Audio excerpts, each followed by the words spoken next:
F'deċiżjoni meħuda waqt laqgħa tal-Kumitat Eżekuttiv, il-Partit Nazzjonalista iddikjara li l-Forza Nazzjonali hija xolta u li kull forma ta' kooperazzjoni ma' rappreżentanti tal-Partit Demokratiku issir biss skont il-każ u każ b'każ. Il-mozzjoni kienet approvata b'mod unanimu waqt il-laqgħa tal-Eżekuttiv li saret fid-Dar Ċentrali tal-Partit Nazzjonalista.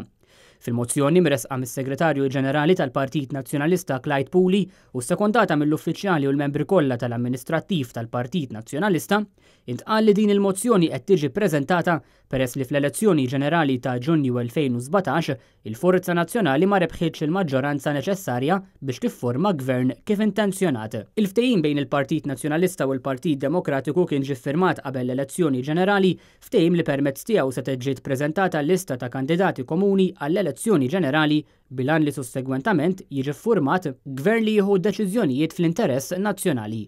Il-Partit Nazzjonalista fil-mozzjoni tiegħu qal li la darba l-Forza Nazzjonali ma rebħitx il-maġġoranza fl-elezzjoni ġenerali għaldaqstant qed ikun dikjarat li l-Forza Nazzjonali hija xolta.